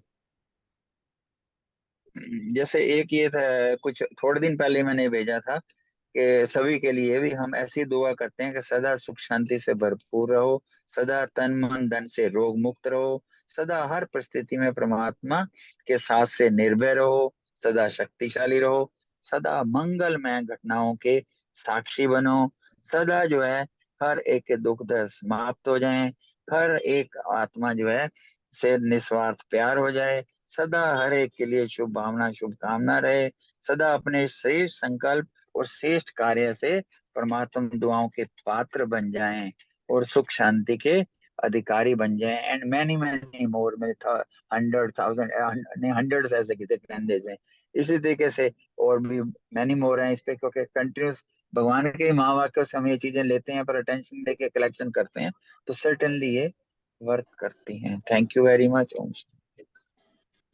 ओम शांति। नेट चला गया था मेरा। अच्छा। बहुत अच्छा विजय भाई साहब, बहुत अच्छे से बताया। मेरा क्वेश्चन है, सम्मुख मिलन और समीप मिलन में अंतर बताएं, कौन सा मिलन श्रेष्ठ है? यहाँ पे बाबा ने कहा है, सबसे पहले तो जो हमारा बाबा से मिलन है उसका आधार बाबा ने अमृत वेले बताया है कि अमृत वेले जितना हमारा शेष संकल्प होगा ना, उतना बाबा से मिलन हमारा अच्छा होता है। देखो जिस दिन बाबा मिलन होता है उस दिन हम स्पेशली कितना ध्यान देते हैं, सारा दिन अव्यक्त स्थिति बना के रखते हैं, तो शाम को जब हम बाबा मिलन करते हैं तो कितनी अच्छी अनुभूति होती है। अगर हम रोज ही ऐसे करें तो कितना अच्छा रहेगा। इसमें मतलब मुझे, मैं अपना कह रही हूँ कि इम्प्रूवमेंट करनी चाहिए कि सारा दिन हम सदा बाबा की याद में रहें। या बाबा ने कहा है कि जितना ही जो है ना, मुझे ये याद रहेगा कि बाबा ही मेरा संसार है, मैं और मेरा बाबा, दूसरा कोई नहीं। जैसे कि आज की साकार मुरली में भी बाबा ने कहा कि जितना तुम पिता व्रता पति व्रता रहोगे, अव्याभिचारी याद में रहोगे, जितनी बाबा से स्नेह होगा, जितना प्यार होगा, और उतना ही हम जो है बाबा के समीप अनुभव करेंगे। और जितना समीप अनुभव करेंगे उतना ही बाबा की शक्तियां गुण सब हमें मिलते रहेंगे। तो वो मुलाकात जो बाबा ने बोली है समीप, इतना मतलब बाबा के प्यार में समाये हुए कि और कोई है ही नहीं, सिर्फ मेरे संकल्प में बाबा ही है, तो वो समीप मिलन है। उसमें ये बताया कि जैसे मतलब एक मैं और मेरा बाबा, बस दूसरा कोई नहीं। तो जैसे बाबा कहता है ना कि ज्योति ज्योत, वो कहते हैं समा गए, जबकि हम क्या लवलीन स्थिति में बाबा के प्यार में समा गए, वो वाली स्थिति जो है वो समान स्वरूप समीप मिलन है। और फिर दूसरा जो बताया बाबा ने कि दूसरा मिलन होता है, सामने की मुलाकात होती है कि जब बच्चे जो है बाप समान स्वरूप से मिलते हैं कि मैं बाप समान हूँ, और उस स्वरूप से बाबा का के साथ मिलन बनाते हैं, अनुभव करते हैं। तो इसको बाबा ने समान स्वरूप से कहा है कि बाबा के स्नेह से, बाबा के वरदानों से अपना बाबा के साथ मिलन बनाते हैं, वो जो है सम्मुख मिलन बाबा ने बोला। तो इसमें जो है हमारा जो फर्स्ट नंबर का बाबा ने बताया कि बाप समान बन, जो बाबा से मिलन करते हैं बाबा समान बन के, वही श्रेष्ठ जो है मिलन है हमारा। ओम शांति। उसी में ही सर्व प्राप्तियां होती हैं, हमें अनुभूति भी होती है सर्व प्राप्ति। ओम शांति। बलविंदर बहन बताएंगे। हाँ जी, ओम शांति। हमारा क्वेश्चन था सन्मुख मिलन और समीप मिलन में अंतर बताना। तो जो समीप मिलन बाबा ने कहा ना, कि समीप मिलन में जो आनंद है ना, उसमें क्या होता है कि उठते ही संकल्प चाहिए कि बाबा मेरा और मैं बाबा की, मेरा संसारी बाबा है। तो ऐसे बच्चे जो समीप की मुलाकात करते हैं ना, बाबा ने कहा वो समीप अर्थात साथ का अनुभव करते हैं। तो हमें लगता है बाबा हमारा ही है, बाबा हमारे साथ ही है। तो जैसे हम बाबा और मैं दो नहीं, हम जैसे प्यार में भी कोई होता है ना, कहते हैं ना दो जिस्म एक जान, जैसे कहते हैं। तो हम दो नहीं, बाबा और मैं एक ही हैं। तो वो फिर क्या होता है, समान बनकर चलते हैं। तो जो समीपता का जो मिलन है ना, वो ज्यादा सुखदाई, प्रेम पूर्वक, मतलब ज्यादा उसमें अनुभूति होती है। और जो बच्चे सन्मुख मिलन मनाते हैं ना, तो बाबा कहते हैं उनके सामने जो मुलाकात करते हैं ना बाबा से, तो वो बाप के स्नेह को, बाप के वरदानों को, बाप के मिलन को समान स्वरूप से नहीं, लेकिन समान बनने के संकल्प लेके ऐसे स्वरूप, मतलब वो थोड़ी मेहनत वाला काम करते हैं कि हम सन्मुख मिलन मना रहे हैं। तो बाबा कह रहे हैं कि सन्मुख का जो अनुभव है ना, बाप से सर्व प्राप्ति हो रही है, ऐसी अनुभूति करते हैं। और जहाँ हम बाप समान बनकर, जो समीप का जो हमारा मिलन होता है ना, वो हम समान बनकर मिलन मनाते हैं। और जहाँ हम मतलब थोड़ी मेहनत वाला काम है, तो समान बनने के संकल्प से मिलते हैं। और समीप मिलन में हम एक होकर बाबा से मिलन मनाते हैं। तो ये डिफरेंस है। तो बाबा ने बोला कि जो श्रेष्ठ बाबा का मिलन है ना, वो समीप मिलन करने में आनंद है। क्योंकि उसमें हम बाबा के इतने करीब होते हैं कि जैसे कहते हैं बाबा हमारी बात सुन रहे हैं, हम बाबा की बात सुन रहे हैं, और हमें बिल्कुल डायरेक्ट कनेक्शन हो रहा है। और जो सन्मुख मिलन मनाते हैं वो थोड़ा एफर्ट वाला है, और उसमें वो अनुभूति कम होती है। या तो मेरी समझ में आई है। ओम शांति। बहुत अच्छा, थैंक यू अनिता बहन, बलिंदर बहन। हाँ जी, हाँ 5वां जी। Number question. हाँ जी, बताइए। हाँ जी, ओम शांति। तीसरे नंबर वालों की लीला बाबा कह रहे विचित्र होती है बहुत। कैसे हाँ, कि अभी अभी बच्चा मिले, बन के मिलेंगे, कहेंगे बाबा मैं आपका मीठा बच्चा हूँ, ऐसे करके मिलेंगे। और अभी अभी मांगने वाले बन जाएंगे कि इस चीज की कमी है, ये दे दो बाबा, ये ठीक कर दो। तो बहुरूपी हो जाते हैं, कभी कोई कुछ, कभी तो कब किस रूप में मिलेंगे और कब किस रूप में। तो बच्चों में भी मिलन मनाने में नंबरवार हो जाते हैं इसीलिए। लेकिन जिनका संकल्प सदा श्रेष्ठ है, मतलब जो बापा के एकदम समान स्वरूप का मिलन है, उन्हों को अमृत वेले का पहला संकल्प जो है सारे दिन की दिनचर्या पर प्रभाव डालता है, जैसे सब बहनों ने भी बताया। तो जो हमारा संकल्प आएगा ना श्रेष्ठ, वो हमारी दिनचर्या पर प्रभाव डालता है। और ऐसी आत्माएं निरंतर शुभ चिंतन में स्वतः ही रहती हैं। मतलब सेकंड नंबर वाली स्वतः नहीं रहते हैं, लेकिन ऐसी आत्माएं स्वतः ही रहती हैं। लेकिन बाबा अटेंशन रखने से शुभ चिंतन में रहते हैं, क्योंकि बाबा अटेंशन रखते हैं। और आगे बताना है। नहीं जी, 3 नंबर का है ये। हाँ जी। हाँ जी। हाँ, विनीता बहन को शेयर करेंगे, ऐड करेंगे। अच्छा, चलो 6th क्वेश्चन है, विजय भाई जी बता दिए। अर्चना बहन कुछ ऐड करेंगे तो ठीक है।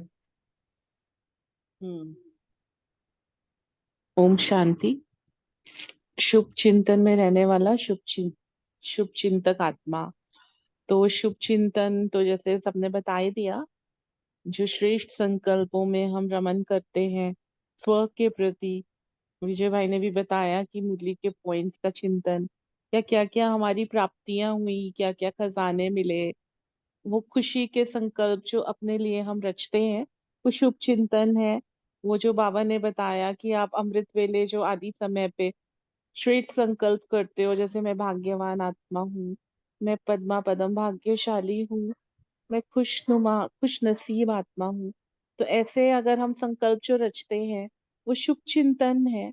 आदि समय में रचा तो पूरा दिन ही हमारा श्रेष्ठ जाता है। बाबा ने ये बताया है, मुरली का अध्ययन करना, मनन करना, और फिर सिर्फ इसी संकल्पों में रमन करना। जैसे बाबा ने कहा कि बाबा, सिर्फ बाबा ही उनका संसार है, बाबा के प्रति ही सारा समय और संकल्प, श्वास, संबंध, संपर्क सब बाबा के। जैसे अव्यभिचारी याद आज बताया, तो वो शुभ चिंतन है। तो जब हमारा सारा समय ऐसे रहेगा, ऐसे समर्थ संकल्पों में रहेगा, और व्यर्थ को तो मार्जिन ही नहीं आने की। व्यर्थ कब आता है? जब हम दूसरों को देख के उनके प्रति नेगेटिव चलाते हैं, या अपने प्रति थोड़े से हमारे स्वमान से उतर के जब संकल्प करते हैं, तो वो व्यर्थ है। लेकिन जब हमारी स्थिति इतनी ऊंची है, जिसको बाबा कह रहे हैं बाप समान आत्माएं, जो बिल्कुल समान बन के बाबा से मिलन मनाते हैं, तो जब हमारी स्थिति इतनी ऊंची है, तो फिर हमारा सब आत्माओं के प्रति शुभ चिंतक वाला रूप रहेगा, क्योंकि विश्व कल्याण की ही भावना रहेगी, आत्मिक स्मृति रहेगी, आत्मिक दृष्टि रहेगी भाई भाई की। सर्व का कल्याण हो, जो मुझे मिला वो सबको मिले। तो ये जो स्थिति है, ये शुभ चिंतक वाली है।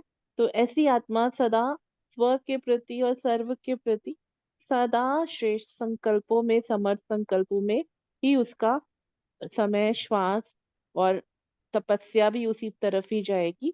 ओम शांति। Thank you. जी अशोक, अच्छा अशोक भाई जी बताएं। हाँ आगे का। ओम शांति। त्याग का भाग्य स्वतः ही मिल जाता है। यहाँ बाबा जो है ये सेवाधारियों के प्रति है बात करते हुए कह रहे हैं, क्योंकि बाबा का जो प्यार जो है, विशेष जो स्नेह सेवाधारियों के प्रति होता है। यहाँ बाबा जो है त्याग की बात, स्थूल की बात नहीं है। बाबा जो है समय, संकल्प और श्वास के त्याग की बात करते हैं, क्योंकि सेवाधारी जो होते हैं इनका तन मन धन जो है वो तो लगता ही है, लेकिन समय, संकल्प और श्वास जो होता है वो हद की सेवा से नहीं, बेहद की सेवा के प्रति होता है। तो इसलिए कहा कि बेशक इनका जो है समय, संकल्प, श्वास जो है ये त्याग कर रहे हैं, लेकिन जो है इनको जो है इस त्याग का भाग्य भी मिलता है। क्योंकि जैसे उदाहरण बाबा ने बताया कि एक होता है कि मेहनत करके, एक मजदूर भी जो है सुबह से लेकर शाम तक मेहनत करता है, लेकिन वो दिहाड़ी में कितने 500-1000 रुपये कमा लेता है। एक होता है किसी की लॉटरी ले जाए जिसमें मेहनत भी ना हो और उसको करोड़ों रुपए मिल जाए। तो इसमें क्या जो है ये उसका भाग्य है जो उसको लॉटरी मिली। इसी प्रकार जब हम अपने पुरुषार्थ, अपनी शक्तियों को, अपने गुणों को धारण करते हैं, उसके प्रति लगाते हैं, तो हम अपने लिए जो हमें उतनी जो अनुभूति होती है वो तो होती है, उसका तो फल है ही है। लेकिन जब विशेषकर जब हम किसी अन्य आत्मा, जो कमजोर आत्मा, जब हम उनके प्रति अपनी शक्तियों को, अपने गुणों को, उसको ऊपर उठाते हैं, उससे जो हमें जो है आत्मिक संतुष्टि जो मिलती है, जो वो अनुभूति होती है अंदर से तृप्ति की, उसकी जो जो अनुभूति होती है उसमें और ही ज्यादा आनंद आता है। तो इस प्रकार जो है जब हम ऐसी अन्य आत्माओं के प्रति, मतलब ये तभी पॉसिबल है जब हम हद की सेवा ना करके बेहद की सेवा में अपना रखते हैं, तब हमारी स्थिति जो है अपने प्रति तो होती है, लेकिन जो हमारी, जैसे हम बेहद की सेवा में जाते हैं तो हमारी जो स्टेज होती है सहज और पावरफुल स्वतः ही होती है। तब मन से बार बार निकलता है, वाह बाबा तेरी कमाल है। क्योंकि अब हम अपना अतीत भी अगर देखें, हम क्या थे, जब धीरे धीरे धीरे इस ज्ञान में पढ़े, आगे बढ़े, योग में आगे बढ़े, सेवा में यथासंभव जो है हमने अपने आप को लगाया, तब जो अंदर से जो अनुभूति होती है, तो वो इतनी स्वयं मेहनत करने पे भी जो है उतनी अनुभूति नहीं हुई जितना अब इस बेहद की सेवा में हुआ। और फिर जो बाबा के वरदान है, वो जैसे कहते हैं ना, बाबा तो वरदान देता है, लेकिन जो वरदानों को स्वयं में अनुभव करके उसको आत्म साक्षात, आत्म साथ करता है, उसको अपने अंदर समाता है, उसका अनुभव करता है, तो वो वरदान तब बनता है, वो तब हमारी वो प्रॉपर्टी बनती है, तब वो हमारे लिए एक विशेष यादगार बनता है। इसलिए बाबा ने कहा समय, संकल्प, श्वास, वो त्याग तुम्हारा त्याग नहीं है, बल्कि जो है भाग्य बनता है। ओम शांति। ओम शांति। अनीता बहन कुछ ऐड करेंगे? हाँ जी, ओम शांति। बहुत अच्छे से बताया अशोक भाई सब ने।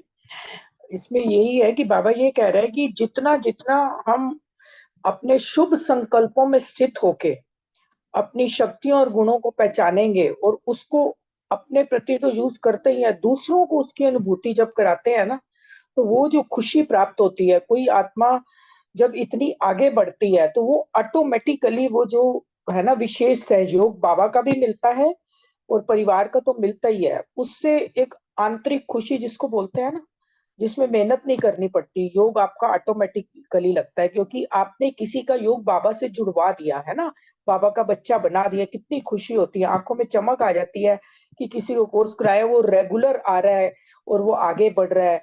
तो ये जो है ना, इसमें बहुत ज्यादा खुशी होती है। और बाबा से योग लगाते हैं तो मेहनत नहीं करनी पड़ती और बाबा से विशेष प्राप्तियों का अनुभव होता है। तो उस समय मन से कितना खुशी से निकलता है कि बाबा ने ही कमाल किया है, क्योंकि कराता तो बाबा है, हम तो नहीं करते, हम तो सिर्फ निमित्त बनते हैं। कराने वाला बाबा है, बाबा ने उसकी बुद्धि को टच किया और उसका भाग्य था, वो बाबा का बन गया, लेकिन उसका फल हमें कितना मिलता है, बाबा से विशेष अनुभूतियां होती हैं। बाबा ने इसी को सच्ची सेवा बोला है। ओम शांति। जी थैंक यू। अब 8 नंबर क्वेश्चन है।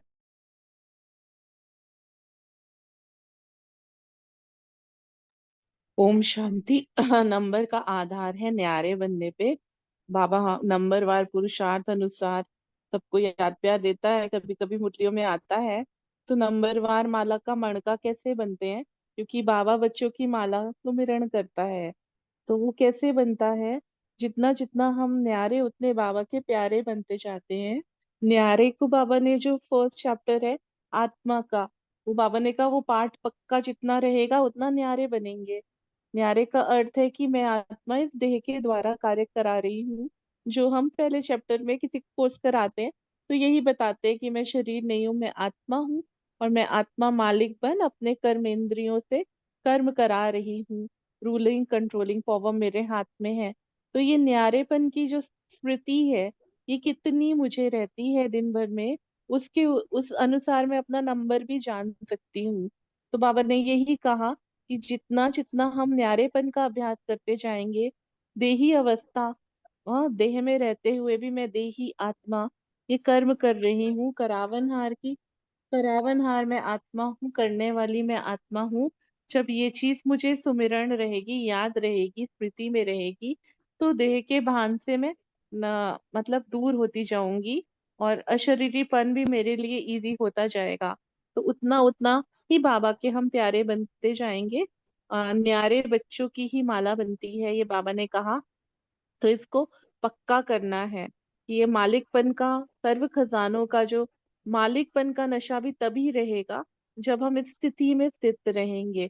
तो क्योंकि जो गायन है अप्राप्त नहीं कोई वस्तु ब्राह्मणों के खजाने में, ये उन्हीं को नशा रहेगा जो इस स्थिति में सदा स्थित रहेंगे।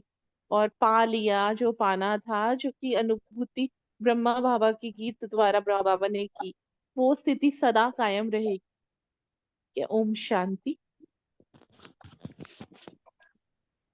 हाँ जी, हाँ ओम शांति।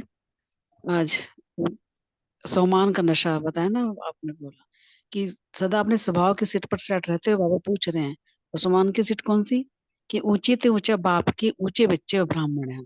कितने ऊंचे हमारे बाबा, उतने ऊंचे बाबा ने हमें कहा है। तो इस श्रेष्ठ सोमान पर सदा सटे रहते हो, मतलब सदा रहते हो अगर, तो ये सीट फिर हिलनी नहीं चाहिए। जब एक बार हम सेट हो गए अपने सोमान में, तो हिलनी नहीं चाहिए। और माया सीट को हिलाने की कोशिश करेगी, वो तो हमेशा ही करेगी। जब हम आगे बढ़ते हैं तो माया हमेशा आती है, कोशिश करेगी। लेकिन जब है ही ऊंचे से ऊंचे बाप के बच्चे, तो फिर भूलना क्यों। जब इतने ऊंचे बाप के बच्चे हैं, हम बाबा को कैसे भूल सकते हैं। भूलेंगे तो फिर गिरेंगे, वो तो माया आएगी फिर। तो ये ब्राह्मण जन्म भी नेचुरल लाइफ है ना, जैसे हमारी अभी नेचुरल लाइफ है जो भी हम ब्राह्मण जीवन में करते हैं। तो टेम्परेरी बात भूलती है, लेकिन जो पक्का हो जाता है हमारा स्वभाव, वो तो नहीं भूलती ना। तो ऐसे हम अपने सामान को, जैसे हम कोई भी सुबह सामान ले लेते हैं और उस पे चलते हैं, तो बहुत अच्छा दिन बीतता है। तो इसलिए कोई भी हम सामान लेके चलें, कुछ भी है, मैं जैसे मैं सोचती हूँ कि मैं बहुत खुशनसीब आत्मा हूँ, तो उस टाइम बड़ी सारा दिन खुशी रहती है, प्रफुल्लित रहते हैं कि मैं तो खुशनसीब आत्मा हूँ। लेकिन अगर भूल जाते हो तो फिर गिर जाते हैं। तो भूलना नहीं है, हमें सेट रहना है उस पर, जो भी सामान का है, हम नशे में रहना है उसके, तब हम पक्का होगा हम। ओम शांति। ओम शांति। थैंक यू रितु बहन। रजनी बहन जी ऐड करें? हाँ जी। थैंक यू रितु बहन। सबने आज बहुत अच्छे से व्याख्या, और मुरली तो खैर बड़ी मधुर मधुर मधुर ही है, सुन के ही नशा आ रहा है। ऐसे एक ये भी एक सम्मान है कि मेरा बाप ऐसे ऐसा, मेरा पिता ऐसे ऐसे महावाक्य ऐसा ऐसा हमारे लिए सोचता है। इससे बड़ा नशा और क्या हो सकता है। वो कितनी ऊंचाई पे हमें देखते हैं और कितना कुछ देते हैं, और वो जो प्राप्तियां जब हमें हो जाती हैं, जैसे इसी में कहा ना कि कमाल है बाबा आपका, तो ये मेरे ये कितनी बड़ा नशे की बात है। क्योंकि जब वो मिल जाता है ना, तो वो वाला नशा तो लोग पीते हैं, पी करके गिर जाते हैं। हम पीते हैं, पी करके गिरते नहीं है, औरों को भी उठाते हैं। ऐसा नशा है ये वाला हमारा। ये तो नाम की मस्ती है, ये उसकी, मेरे परम पिता परमात्मा का जो नाम है, मेरा जो पिता है, एक उस ऐसे बाप की मैं बेटी, बाप की मैं आप बच्चे, और कितने वक्त के बाद मिला। बाबा तो हमें कहता ना सिक्की लदे, मैं कहती हूँ तू मेरा सिक्की लदा बाप है भाई। बहुत ढूंढा तेरे को, बहुत ढूंढा, पैरों में छाले एक्चुअल में पड़े हमारे। क्या कम है नशा ये वाला। फिर वो कहता है कि मेरे दिल तख्त पे बैठते हो, मेरे आंखों के नूर हो, क्या मतलब एक शब्द में ही कितना नशा है, कितने शब्द में गिना दूं। ये सुमान मेरा, मैं ऐसा बाप, मेरा बाप जिसको इतने बड़े बड़े ऋषि मुनियों ने ढूंढा, उनको अभी तक मिले ही नहीं है, मुझे कितना सहज में मिल गया। पार्क में जाती योगा करने, कृष्णा बहन जी ने कहा ऐसे, मैंने कहा ठीक है। गई वहां, जिस टाइम पहुंची उसके बाद से ऐसे चिपकी हूं कि वहां से फिर कभी उठने का, हटने का, पीछे देखने का, सोचना क्या, मतलब कुछ भी नहीं। एक मतलब इतना कि नहीं, बस ये क्या, ये नशा है जो होश में आने ही नहीं देता है और आना भी नहीं चाहते। ऐसी बेहोशी, ऐसा नशा, ऐसा सोमान, एक एक सोमान। आज कितने प्यारे प्यारे सोमान आज सारे बाबा के बच्चों ने कितने सुनाए। बाबा के एक एक सोमान पकड़ पकड़ के सब घूम रहे हैं।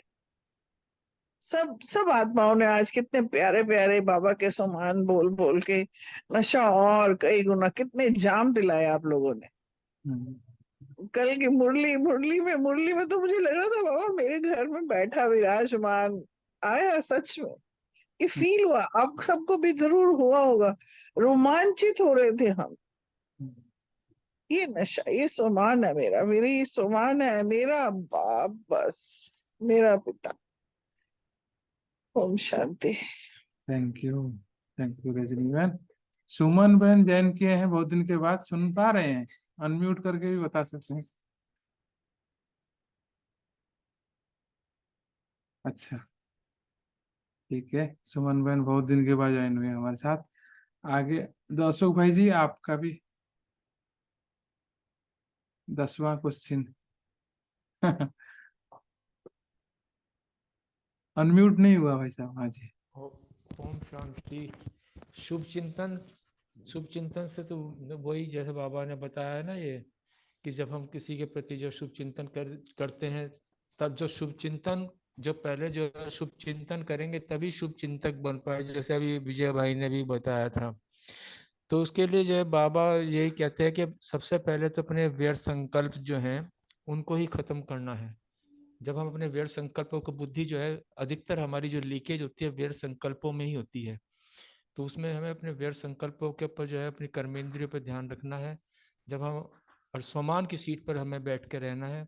जब हम इस प्रकार अपना करेंगे तभी हम अपने शुभ चिंतन का जो खजाना जो बाबा जो देते हैं उसे जो है ऊंच सीट पर बैठ के कि मैं श्रेष्ठ ब्राह्मण आत्मा हूँ, मैं सर्वश्रेष्ठ जो है, इस श्रेष्ठता के जो मैं कोई भी बात हो उसमें अपने आप को श्रेष्ठ सम्मान लगा लें और सीट पर जो है बैठे रहें, तो उसमें जो है तभी हमारा खजाना जो जमा होता रहेगा बार बार। जैसे अभी रूमी बहन भी बता रही थी कि जब हम अपने खजाने को बार बार रिवाइज करते रहते हैं तभी वो धारणाओं में आता है, नहीं तो जो है थोड़ी सी माया को जरा सा भी चांस मिलता है तो हमें भुलाने की कोशिश करती है।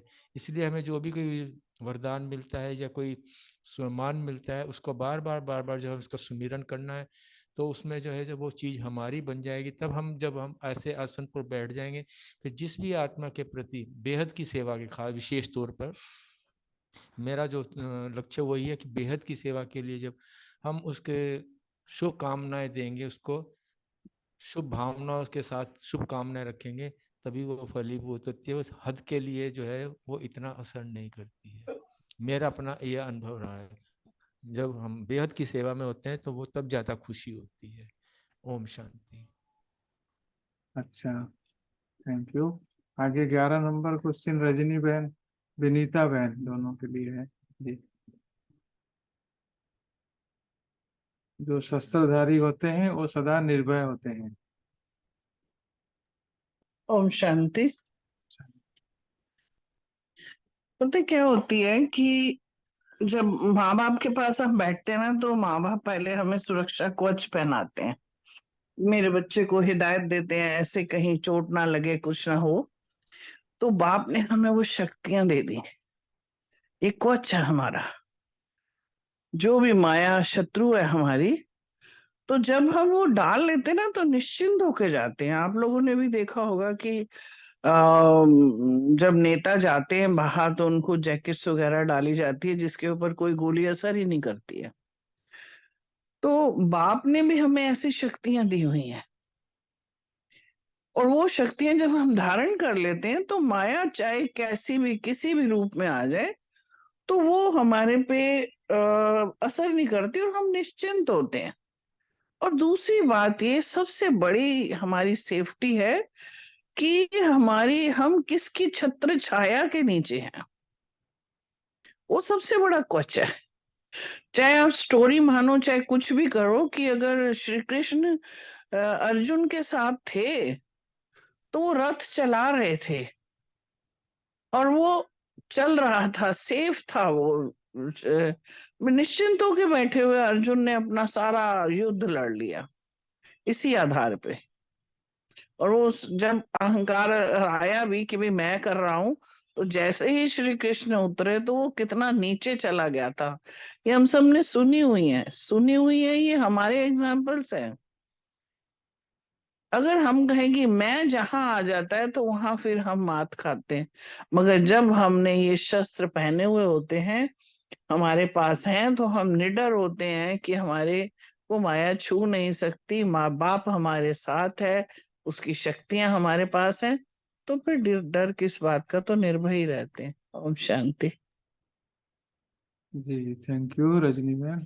अच्छा विनीता बहन तो हाँ जी ओम बता। शांति। मैंने ना पढ़ा नहीं था, लेकिन हाँ रजनी बहन ने सारा क्लियर कर दिया। ओके ठीक है, ओम शांति।